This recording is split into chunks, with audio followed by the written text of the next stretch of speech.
Hi, everyone. Thank you for joining us today. Those who are here live, and if you're watching this recording at some point in the future, thank you for listening in. We're here in a partnership with the UC Davis Mind Institute, as well as the UC Davis School of Medicine, with our newest SIG forming the Developing Mind SIG. So just a little bit about us. We're slowly growing, and we're hoping to help establish some more connections and sharing opportunities between the UC Mind Institute as well as our School of Medicine students, and honestly students of any school with Davis. And so we're hoping to share opportunities for research, get involved in any way with volunteering, as well as having these kinds of talks to just learn about how in general we can better support, care, and provide for any individual living with a disability on any spectrum. So with that, I'd just like to pass the torch to Kathy from the Mind Institute, who will introduce our wonderful speakers today. Thanks, Rupa. So this is session 2 in our partnership as a SIG, as Rupa said, and the topic today is Through Their Eyes, Giving Voice to the Journey. So we are very fortunate to have 2 of my favorite people to be presenters. They were both part of the early beginnings of the medical school module that UC Davis did for 4th year medical students. We started 8 years ago. So we've grown and changed and responded to the needs of the community. And so it's my pleasure to first introduce Dr. Robin Hansen, who has been on the pediatric faculty of the UC Davis School of Medicine since 1985. She is one of the founding faculty of UC Davis Mind Institute and the founding director of the Center for Excellence in Developmental Disabilities and the Developmental Behavioral Pediatric Fellowship Program here at the Mind. She is a board-certified developmental behavioral pediatrician with vast experience in treating children with neurodevelopmental disabilities and disorders, as well as in clinical research and in advocacy for individuals and families impacted by developmental disabilities. And joining her in partnership today is Rachel Stewart, and she has been working in the disability and employment field over the last 15 years, including developing policy and running programs. She currently works at Sacramento City College as a coordinator of the Workability 3 program, supporting students with disabilities in reaching their career goals. On a more personal note, Rachel has used a wheelchair since she was 5, and holds a strong commitment to the disability rights movement and supporting individuals with disabilities in recognizing the strengths they have because of their disability and not in spite of it. So I know we're in for a great conversation, and I thank you all for joining us. And I believe, thanks, Robin, Kathy, you're going to start, correct? I am going to start, but I'm really, I'm just the feeder of questions. This is a Rachel's show. So I think you'll learn so much from Rachel and her kind of her personal journey, which I have learned from for many, many years. And every time I hear Rachel talk, I learn something more and my heart grows. So I want to thank her for being here and helping to learn with all of us. Thank you. And I'm all about having a conversation. Like, yeah. I want this to be very free flowing and, have it be a conversation. So if you guys have any questions or want to expand on something, please jump in. Yeah. So we don't want this to be a presentation. We just would like this to be maybe a facilitated discussion. So I thought, as we were planning this or thinking about what points we wanted to cover in this talk, I saw this paper come out about physicians' perceptions of people with disability and their healthcare. And I have to say that it didn't surprise me. I guess it did surprise me. It certainly disheartened me and saddened me that so many adult physicians anyway feel uncomfortable and not confident in being able to provide good health care to people with disabilities. And I think the other thing that we really wanted to get Rachel's perspective on is their perception that people with disabilities have a lower quality of life than people who don't have disabilities. And I think that will maybe be the focus of how we want this discussion to go, or we certainly want to address that as a topic, because I think we all, as physicians and healthcare providers, not just physicians, but healthcare providers, care providers, have been very concerned over the years about the disparities related to race and ethnicity and poverty, and all of those aspects in our system that contribute to disparities in healthcare, and how can we address them. But I think that the disability group of people who have disabilities sort of hasn't been on the radar screen as a systematic healthcare problem in terms of disparities. And so I think this issue of quality of life is really an important aspect of that, and trying to understand that. So I'm just going to lead off, that's kind of my perspective and my concern about this survey. And I think it's certainly one that we were trying to address in terms of the lack of education that generally exists in medical school and residency training programs about disability. So I am just going to let Rachel take off from there and maybe talk about her reactions to this article and how it reflects on her personal journey. Yeah, thank you, Robin. It's funny, so full disclosure, I did finally sit down and actually read the article last night. And I'm like, oh, it just, because originally I just read the abstract, but I'm like, I want to dive deeper. And it was really interesting because specifically on the quality of life issue, they've called it the disability paradox, right? This assumption that people that have really severe disabilities or severe impairments are going to have a lower quality of life. And it's funny because I did when I was in undergrad, I did an honors thesis on demystifying the disability paradox. And I looked at people with my disability, which is spinal muscular atrophy, a type of muscular dystrophy, and you know, did a whole survey, right? Assessing their life satisfaction, asking them questions about you know, their perceived discrimination, you know, what they faced as far as ableism, and I'll talk a little bit about ableism as well, but and how severe their specific type of SMA was, because there's different levels, right? And I found that quality of life was much more related to disability identity and the kind of the way that they viewed their disability than it was their severity of disability.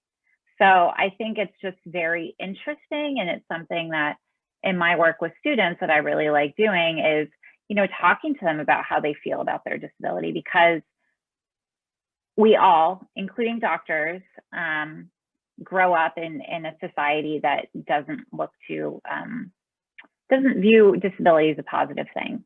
You know, I think that we grew up in this, what we call the medical model of disability, which is all about doing disability as a personal problem, as something, you know, wrong with the person, something negative, fixed or cured or, you know, treated in some way. And the medical model also views the doctor or the other professional as the expert.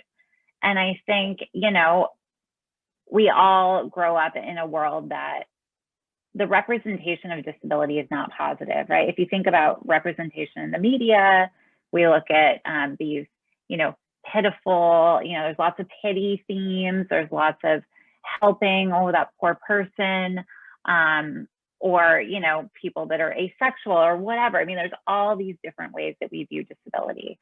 And I think it's hard because we all grow up in this society. So it's hard not to internalize those beliefs and have them kind of impact the way that we treat people, provide care, all of these different things. And so, you know, I think I've had my disability since, you know, I was born with it. And so I've had a lot of interactions with medical professionals, and it was hard not to kind of reflect as I was reading the article about how maybe my treatment may be different. And so it kind of, it brought to mind something recently that happened. So they're just within the last 2.5, 3 years have been really major breakthroughs in treatment for my disability.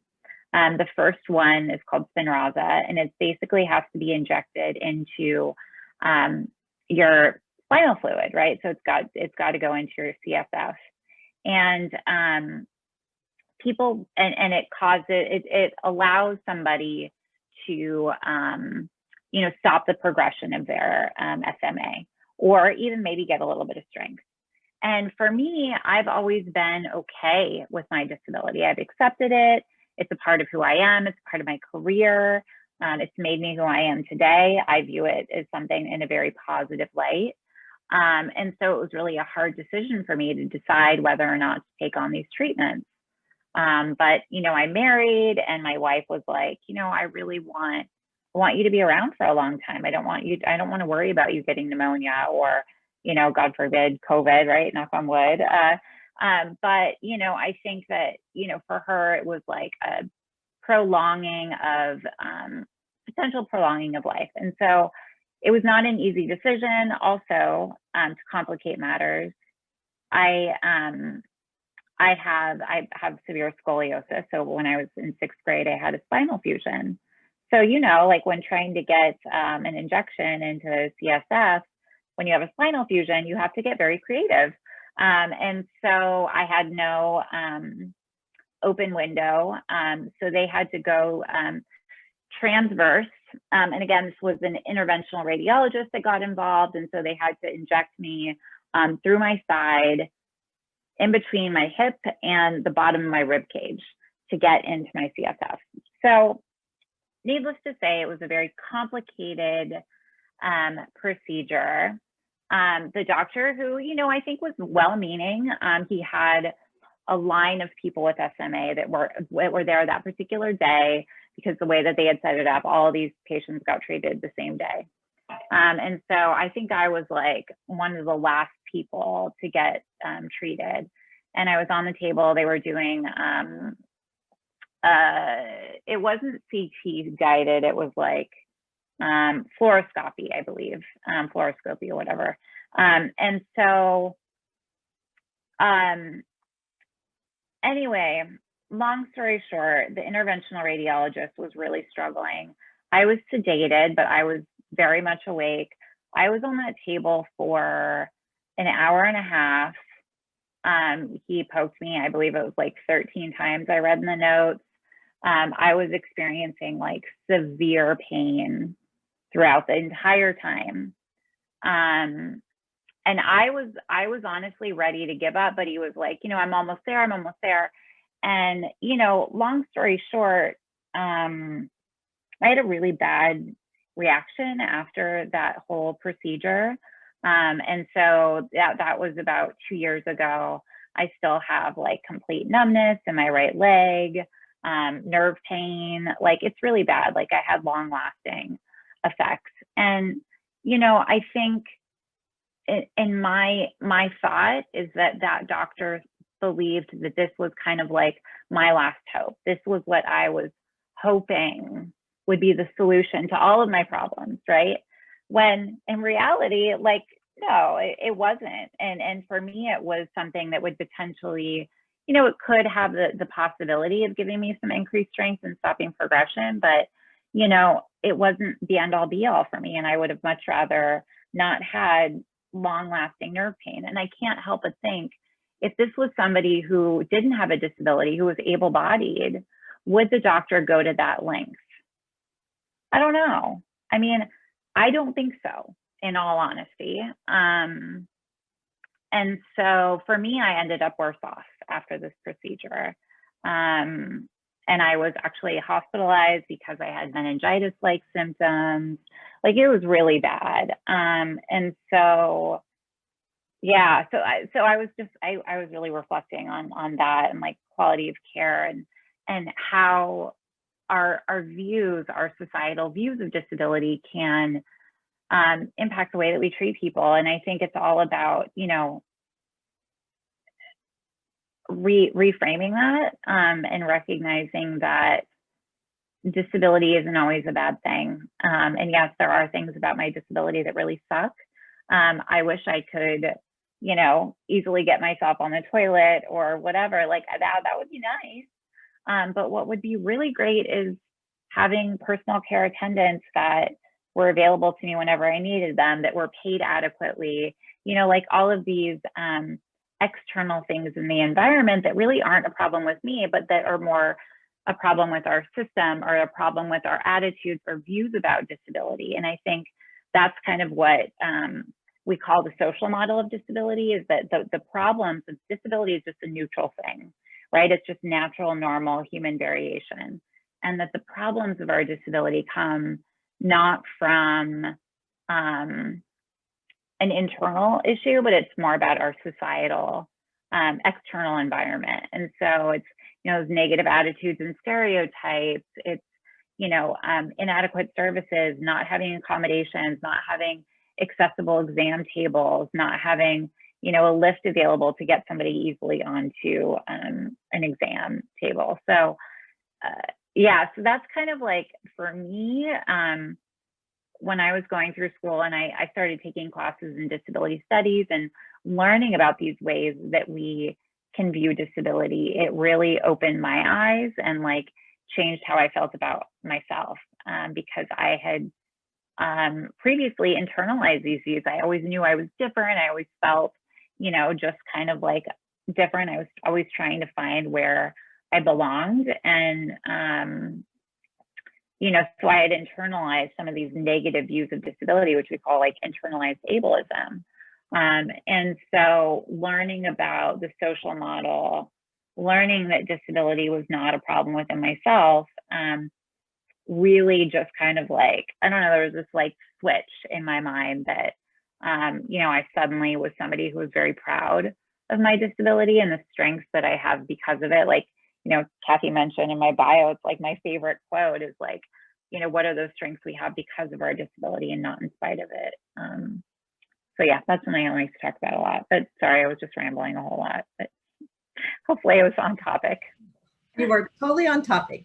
So I think you've had some, you know, obviously you've had lots of interactions with the healthcare systems and individuals within the healthcare team. And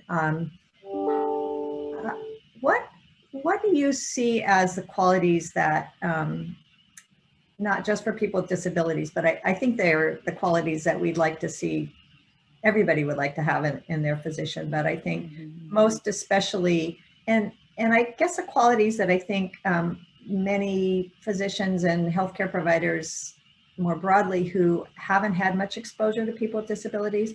So maybe talk a little bit about kind of communication and people first language versus identity first language, and just kind of the, you know, how to feel more comfortable talking about it or communicating with individuals with disabilities. That's a great point. So, and it's hard, right? Because there's no one size fits all.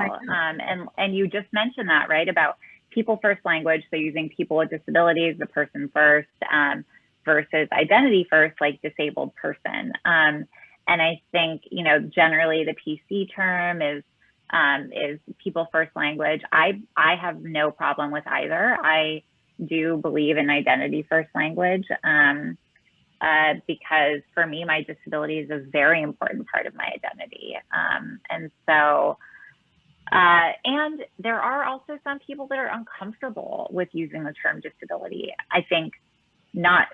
I believe that that's because of our societal views, that they've internalized this belief that disability is negative, and you know, they think, oh, well, it's disability, and I'm like, no, but that's an identity, and so it's just like queer, right? What people have reclaimed the term queer. I identify as queer, and so, you know, I think previously that was like, oh, it was something weird. So.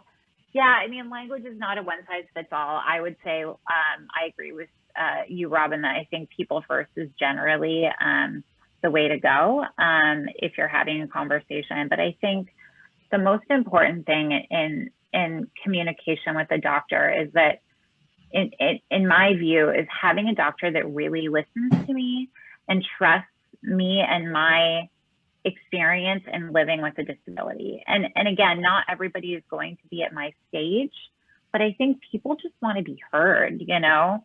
They want to feel heard, they want to feel understood, they want to have the space to be able to talk about how they feel, to be able to talk about, you know, what they think is going on. I think, and, you know, again, like I said, some people are going to be very new if they're newly diagnosed or, you know, just suddenly discovering their disability. But I think just taking that time, and I know it's really hard with, like, you know, the clock, right? Like, you guys are so scheduled. And so that's got to be hard. But I will say, I have had doctors that have been those, like, exemplary, like, people that do make me feel like I am heard and listened to. Like, one particular example is I have a urologist. So one of the things, and this is also an important kind of point, is I belong to, so I'm gonna back up a little bit. I belong to this Facebook group called Living with MD. And it's all only on that Facebook group are people that have muscular dystrophy of some type. And, you know, I know a lot of doctors are like, oh man, all these people are talking about things, and, you know, they're going to come up with their own solutions and say, oh, I want this drug or that drug or this procedure or that procedure, which I can understand would be complicated. For me, I really prefer to get a lot of information and ideas and solutions from people that are living with a similar disability. You know, they know what it's like. They understand, I think, what the challenges are and what some of the solutions are that have worked for them. Yeah, it's not going to work for everybody, but so one of the things that I talk about, or that's been talked about a lot on the Facebook group, is what we call PMAF. And PMAF is when you have to figure out, okay, I'm going to drink this 20-ounce Yeti of tea, and I've got to calculate in my brain how long before I need to use the restroom. And you've got to get the timing just right, because if you have your personal care attendant come 15 minutes too late and you're dying and you can't focus on anything because your bladder is so full and you've got to pee, or you have them come 15 minutes too early and all of your fluids haven't drained down into your bladder, and then right after you pee, you got to pee again, right? These are things that people with physical disabilities that need personal care attendants to transfer onto the restroom think about. And this is something that I have lived in PMAS for, you know, I don't know, I guess, let's see, I had my surgery like 35 years of trying to figure all this out. I guess you have to subtract diapers, right? But so I talk to folks there, and they do, you know, there's some people that use suprapubic catheters as a way to, you know, be able to use the restroom independently without having to rely on personal care attendants. Or there's this other surgery called the Mitrophanoff surgery.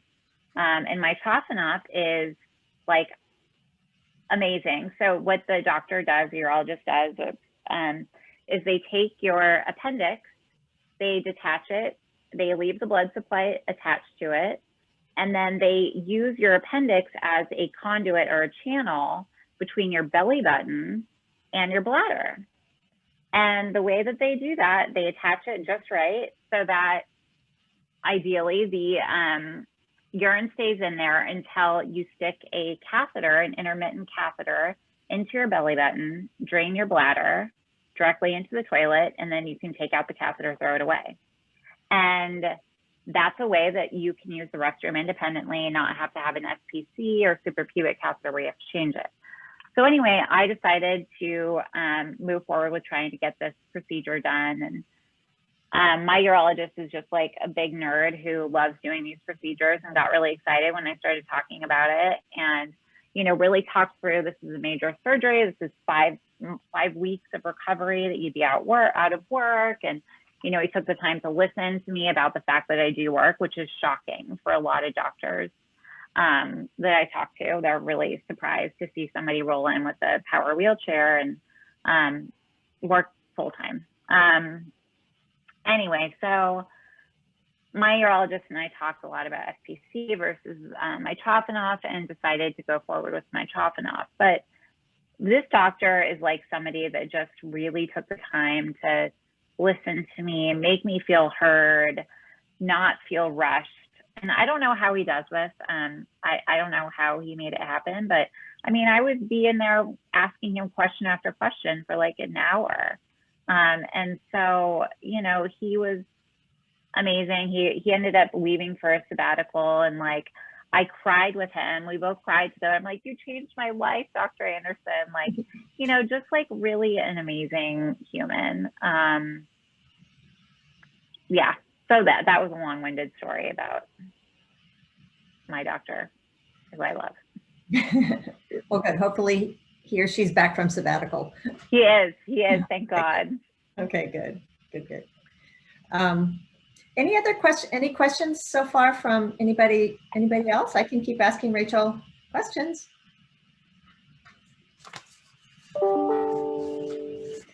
I just had a question. Thank you for sharing your story so far.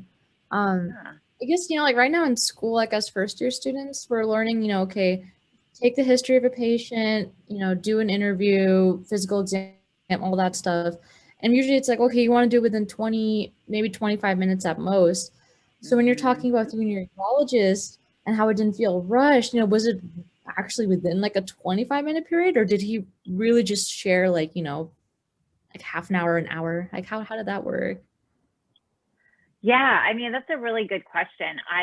Like I said, I don't know how he made it happen, but he just was like, and it might have been, I don't know if when they're doing scheduling, if they hear of somebody needing or wanting to talk through, a more complicated procedure, that maybe they allotted him more time, or maybe he just made the time. I don't know. I think that,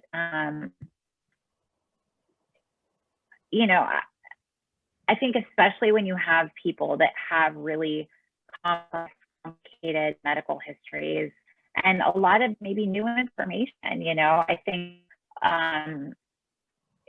you're going to need more time. And I don't know how that happens. And maybe other folks that are in the field can talk about like how that's worked for you guys, or maybe you just are always chronically late, like behind schedule. I don't know, but like, yeah, good question. Yeah. Very technical, but sometimes you just kind of think about like, oh wait, like how does it actually work in reality? Because we're so hopeful going in, like you just want to take your time, but then, I don't know, just does the schedule allow it? So anyway, thank you for clarifying. Yeah, I think that's one of the things that we need to push back about. I mean, even for routine well childcare visits, 15 minutes is not enough. I mean, and some of them are 10 minutes, and that's not enough even if you have no problem and no question, because you can't really talk about development, you can't talk about parenting, you can't talk about, it's just, so I think we do have systematic problems around scheduling, but I think, so I think we as healthcare professionals have to push back and say, we need more control of our schedules in terms of, if I need to see somebody for an hour, I need to be able to figure out somewhere in my schedule where I put 3 appointments together. And maybe I do it at the end of the day. So if I run late, I'm not impacting everybody else's schedule. Or maybe those kinds of consultations are in the first part of the day. So we, so then we have time to catch up. So, I think that's a really good question.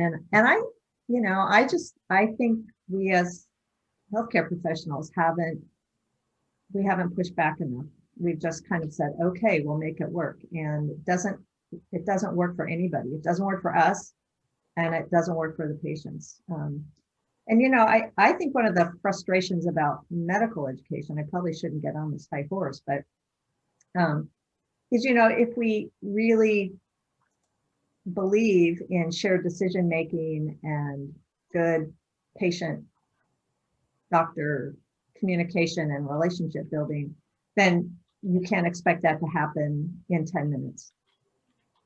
And then, you know, who writes the note? You have to write a note, right? So there are a lot of issues, Rupa, that you raise around, you know, how do we make our system work? So Janice wants to enter. Can I admit her? Okay. So Janice just joined us. Yeah. So Scott, did you have something to say? You're not unmuted, so. Yeah, I was just going to say, Rupa, it's just such an important question. And Robin, you said a couple of the main things. I mean, you can schedule those patients on a half day where you don't have clinic in your other time, or because people, if you're, Rachel, I think that was a major life decision that you had probably thought about for years and done extensive research about. And that's just not a 20-minute conversation. It just can't be. And it could be, and you could take that risk and go in for the procedure and have something maybe go like it went, the spinal treatments, the SMA treatments you were talking about. And if somebody that has accessed healthcare for a long time because they have complex chronic health issues or disability, they're going to have some negative experiences and even some trauma around healthcare that you just have to trust the person you're making these big decisions with. And that takes time. And so I think, Rupa, we talked about this last time, like this idea that that might be the most important thing you do that day as a doctor, and just respecting that and finding a way. And Robin's right, like 11:15, 11:30, and just knowing that, you know, bring a lunch that day, you know, something like that at the end or at the end of the day, because it's a major life decision. That's all it is. Yeah. I think you raised a really important point, Scott, though, too, about like medical trauma. That's real, man. And like, you know, I think that's important to be cognizant of when you're talking to people that have really complex medical histories. And it's like medical trauma due to procedures, but then also just interactions with less than favorable providers, I guess is what I'm trying to say. You know, like this same neurologist that I went to, this happened just recently, so it's fresh. So I apologize if I'm like harping on it, but I was trying to advocate for a different, just brand new FDA approved drug. And I, you know, was talking to him about what needed to be done, and my insurance originally denied it. And I was like, here's what needs to happen. Like, I need to have baseline strength testing so that they could see if I was improving, if my strength was improving due to the drug or even just stabilizing. But the strength testing that they usually use is called the Hammersmith, but it's more for somebody who has less severe SMA, where it's asking, can you sit up from a lying down position? Can you roll over? I haven't been able to do any of that stuff for, you know, 15, 20 years. So no.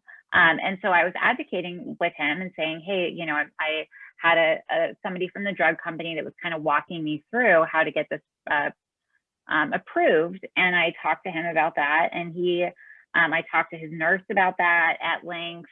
His nurse was supposed to contact somebody. Anyway, long story short, his nurse didn't do what he was originally supposed to do and get a different type of strength testing.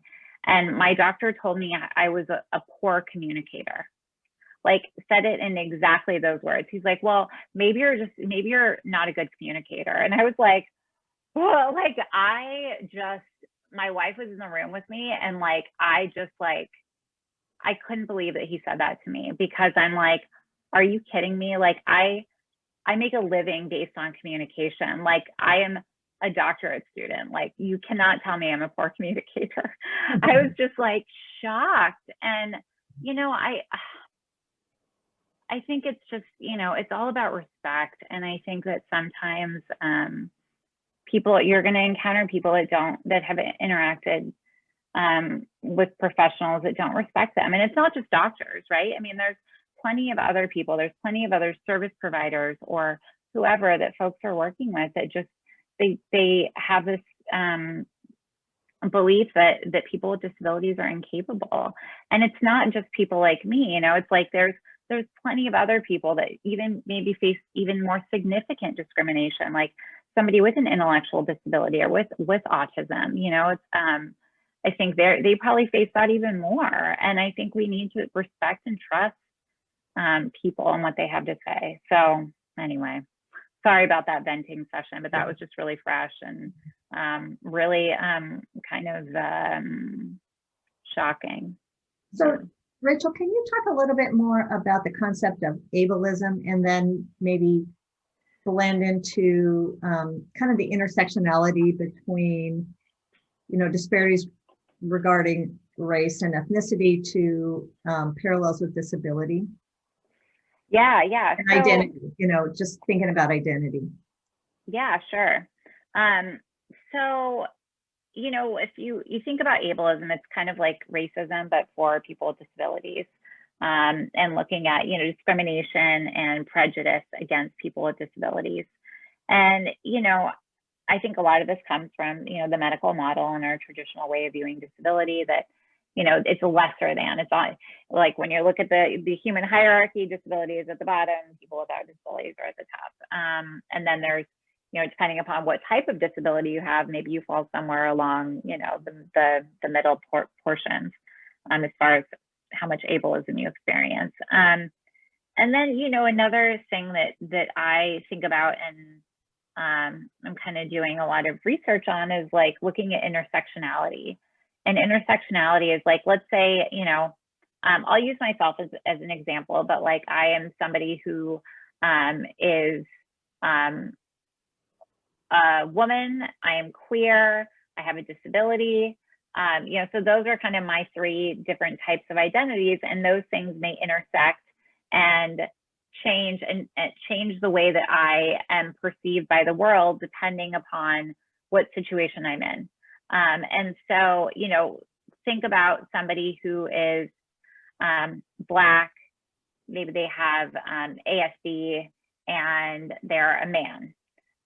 They're going to be experiencing very different levels of discrimination, ableism, racism, all of that, because of all of those intersecting identities and multiply marginalized identities. And so, I think that's where you look at, health disparities of people who are, BIPOC, Black, Indigenous, and people of color. I think those are huge. And then you layer on top of that disability and all the things that we read about in the article, and you have these kind of dual disadvantages or, multiple disadvantages. And so it's just, it's complex and it's complicated. And, I think identity is also interesting to think about and how we all take on and maybe identify with these things or we don't. And I had an interesting conversation with one of my coworkers, and she is a person with a physical disability that was congenital, and she was just like, look, I have a hard time taking on an additional identity as somebody with disability because I'm already a Black woman. I already face so much discrimination. Like, I don't want to also identify as something else. And like, I've got to respect that, and so, yeah, it's just, it's interesting. It's very interesting. Yeah, I mean, I think the issue about identity, I think we all have multiple identities. I think medical students are developing their identity as doctors, and they're, you start out with a certain kind of sense of what it's going to be like to feel like a doctor, and you don't feel like it when you're a first-year medical student. You frequently don't feel like it when you're a fourth-year medical student. All of a sudden, in a week, you're going to be an intern and people are going to call you doctor. And it's like, oh my God. Oh, exciting. No. Right. It's frightening. It's really scary. But, I think that having these kinds, thinking about these things is, what do I want my identity as a doctor to be based on? I hope that it's based on recognizing all the different identities that you bring to it, as a son or a daughter, as a brother or sister, as a man or a woman, as, whatever cultural identity you have, that are all part of your identity that you're adding on top of that. And that all of those somehow need to fit together, and sometimes one is your primary identity, but they're all part of who you are and what you bring to your identity as a physician. So one, I don't know, I'm sorry I wasn't at the first session, but a lot of times when we've had medical students who came to our special study module, and I don't know about this SIG, but many times it's medical students who have family members who have a disability, and so they've had personal experience and feel very strongly about some of those experiences, which haven't been so positive. Anyway, I think that is part of, for those students, it's part of their identity. And I think sometimes part of why they want to become physicians. So I don't know, where was I going to go? Where was I going to go with this? I guess maybe thinking about how can we support disability identity, and how do we think of it in terms of like the ADA and civil rights? Yeah. Oh, that's such a good question. So there's a whole framework for the development of disability identity. And again, I mentioned like I'm in a doctorate program, so I'm doing a lot of research on that. That's like my like one wheelhouse that I love to talk about. And so I think at the core, one of the core components of identity development is finding community and finding people with disabilities, maybe that are the same as yours, but maybe not. And just learning from them and recognizing that you have a lot more in common with somebody with a disability than without. For somebody especially that maybe doesn't currently identify.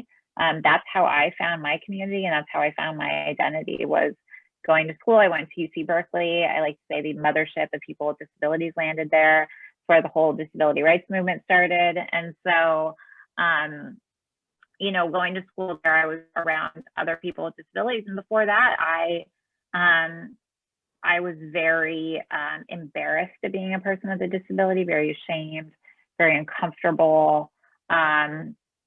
And I didn't really know why. And then I was suddenly around all these people with disabilities, and I'm like, oh God, I have so much more in common with them than with other people that don't have disabilities. And so, I think finding that community, finding that engagement, building those relationships is huge. And I think now that everything is pretty much online, hopefully there's more opportunities for like support groups, or even just like informal like Facebook groups and things like that. Encourage your folks or your patients to reach out and try and find that community and find those solutions, find those ideas, learn from somebody who's gone through the adjustment of, newly been diagnosed or things like that, or even parents, although parents groups get a little more complicated. But one of my dreams is like, I've shared this with Robin and Kathy and Amber, and is like to be able to pair, like if you have a parent that has a newly diagnosed son or daughter, being able to pair them with an adult that's living with that disability, I think is just so meaningful to help people realize what the possibilities are. Because I don't think parents realize that, and I don't think even somebody with, it's an adult that's newly diagnosed, they don't realize what's possible, and they think that this is like, a really horrible, bad thing, again, because of, ableism rampant in our society. But, I think that can be just huge, is finding those relationships and building engagement with the community. I think, did I answer your question? Yeah. Yeah. Okay. Are there any other questions from people online? So let me ask you another question in terms of, I know you're really close to your parents, and I know in past we've kind of talked about sort of if the option had been available for genetic testing.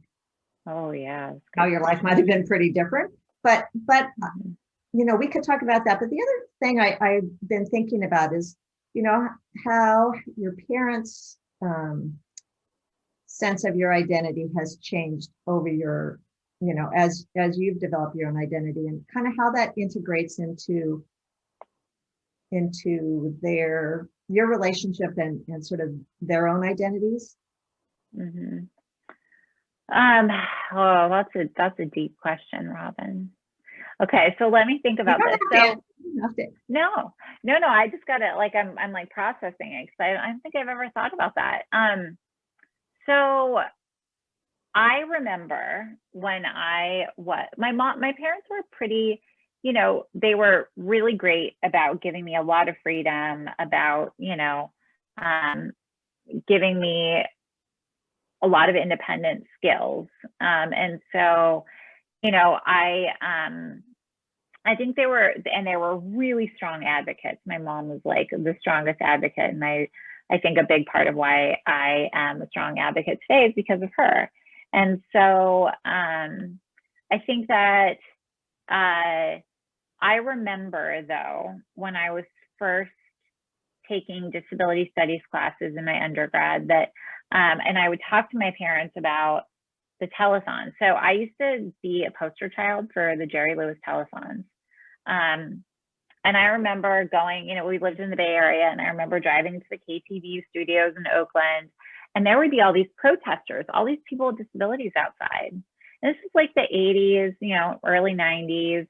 And I remember being like, why are those people protesting? Like, I didn't understand. There's all these people in wheelchairs out there. Anyway, after taking these classes, I'm like, oh my God, now I understand why they were protesting. They were protesting the fact that the telethons are really horrible perpetuators of negative stereotypes about people with disabilities. It's all about, look at these poor little children, donate money so that we can cure them and they can walk again. I'm like, I don't need to walk. I just need like a better wheelchair, or I need personal care attendants, and so it's perpetuating the medical model of disability, and these stereotypes of people with disabilities being these pitiful children just sitting around waiting for a cure, when I was just, hanging out with my friends, being a badass, or thinking I was. But anyway, so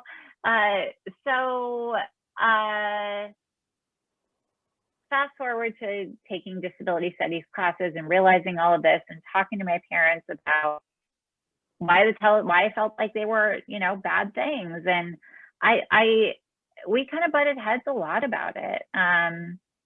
Because I think that they felt like they were doing the right thing, and they were kind of digging their heels in, that, hey, this is, that's what we did. Like, we were trying to help you, and I respect that. But at the same time, I'm like, can't you recognize why the telethons are a bad thing? And I think they still trying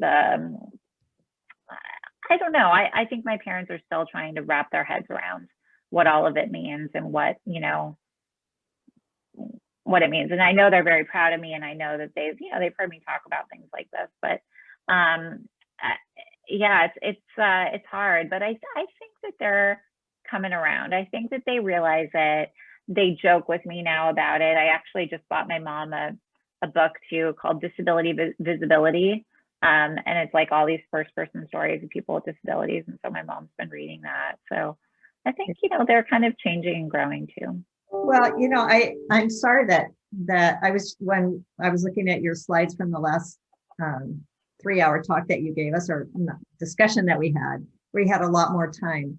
If you have some great clips on inspiration porn, and just voices of a variety of different very articulate people with disabilities in terms of developing their identities. And I don't know whether we could, I'm sure Amber and Kathy can figure out how to send out the clips if anybody wants to look at them. There is a question from Tracy.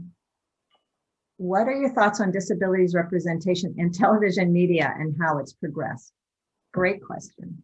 And then I think we only have we have 5 total minutes, so we need some time for the survey. So maybe 3 minutes. Okay. 3 more minutes. Okay. That was a really great question. So I think it has gotten better.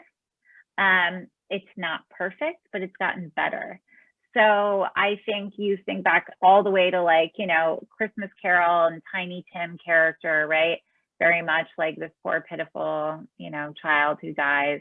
And then, you know, there's stories about, oh gosh, what was it called? $1 Million Baby with Hilary Swank, where she developed a spinal cord injury, and, you know, basically, you know, she was a fighter, and she chose assisted suicide. Her coach ended up helping to kill her in that movie. And, you know, those types of messages say that you can't live a full life with a disability. And I think, you know, one of my friends, I did an interview with her recently, and she's like, I am a whole person. I am not just my disability. I, you know, am a girlfriend, I manage a household, I work, you know, all these things. And I think that when we see disability represented in movies and TV shows and things like that, sometimes it's all about the disability instead of just a person with a disability living their lives, having a romantic relationship, and yes, they happen to have a disability, you know. And I think I think that we're getting there. Like, there was I think it was like a Hallmark or a Lifetime movie with Ali Stoker recently that came out this Christmas. It was, well, I'll save my opinions, but it was just a story of her developing a romantic relationship with this guy, and we don't see that, right? Like, you never really see people with disabilities in romantic relationships unless it's like the whole movie is about their disability and they found somebody to love them despite their disability. And so I'm hopeful that we get there.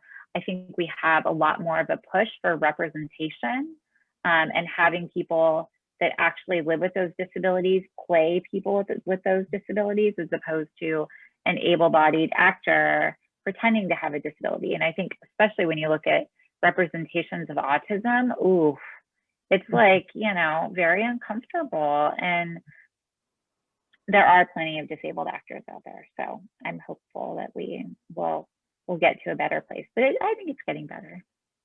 Okay, so I think maybe we need to, here's the survey. Amber's just done the survey. So yeah, Rachel, I want to thank you for being so open and available, and for sharing your story with us. Yeah, thanks for having me. I like the conversation format too. It felt good. It felt good. Good. All right. It was my pleasure. Good to see you.